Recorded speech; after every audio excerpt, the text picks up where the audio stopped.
Ruslar işğal altında olan Zaporojye Atom Elektrik Stansiyasında dizel yanacağı rezervuarını zədələyiblər. Bu barədə Ukraynanın Xarici İşlər Nazirliyinin sözcüsü məlumat verib. Bizə Rusiyanın işğalı altındakı Zaporojye Atom Elektrik Stansiyasında dizel yanacağı rezervuarının zədələnməsi ilə bağlı məlumat daxil olub. Sızan yanacaq stansiyanın fövqəladə generatorlarını 25 gün ərzində işlətmək üçün kifayət edərdi, deyə o qeyd edib. Onun sözlerine göre bu insident Rusiyanın Ukraynanın lisenziyalı ekspertlərini qeyri-ixtisaslı müəqqəti Rusiyalı işçilərlə əvəz etməsinin birbaşa nəticəsidir. Ruslar stansiyanı təkcə işğal etməyiblər, həm də onun elementar təhlükəsizliyini təmin edə bilmirlər. O qeyd edib ki, Zaporojye Atom Elektrik Stansiyasının Ukraynanın nəzarətinə qaytarılması vacibdir. Çünki bu, gələcək insidentlərin önünü almağın yeganə yoludur.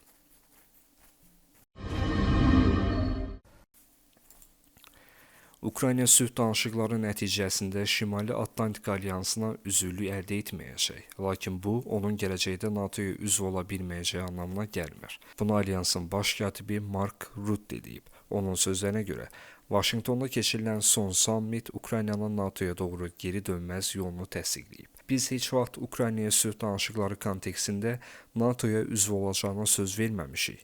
Lakin gələcək, uzun müddətli perspektivdə baş verəcəklər fərqlidir.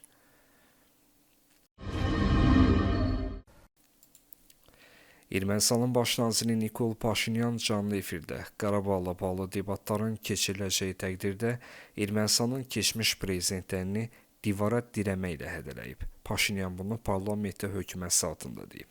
Onun sözlərinə görə, keçmiş prezidentlər Levon Ter-Petrosyan, Robert Koçaryan və Serj Sarkisyan 2020-ci ildə Azərbaycanla müharibədə məğlubiyyətə görə onu günahlandırmağa çalışırlar. Halbuki biz hakimiyyətə gələndə bu qaçılmaz idi. Ona görə də onlara canlı debatlara dəvət etdim. Amma bu üç düşüncə nəhəngi deyir ki, mənimlə müzakirə edəcəkləri heç nə yoxdur. Sonra övladlarını, nəvələrini, gəlinlərini, bacanaqlarını mətbuat konferanslarına göndərirlər. Hey, danışmağa bir sözünüz yoxdursa, oturun və yerinizdən tərpənməyin. Mən sizinlə mübahisə etməyəcəm, sizi divara dirəyəcəm və oradan da sizin siyasi meyitlərinizin qalıqları çıxacaq.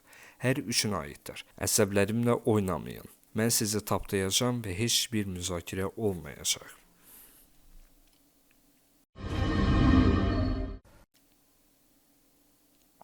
Fransa Ukraynaya əlavə 2 milyard avro hərbi yardım ayıracaq. Bunu Fransa prezidenti Emmanuel Macron Ukraynalı həmkarı Vladimir Zelenski ilə Parisdə keçirilən görüşdə deyib. O, vəsaitin Ukrayna silahlı qüvvələrinin əsas ehtiyaclarına yönəldiləcəyini qeyd edib.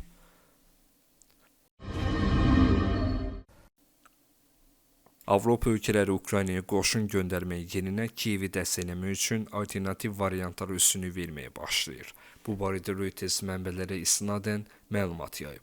Avropa ölkələri qoşun göndərmək fikrindən uzaqlaşır və daha məqbul alternativlər tapmaq üçün strategiyalarını yenidən nəzərdən keçirirlər.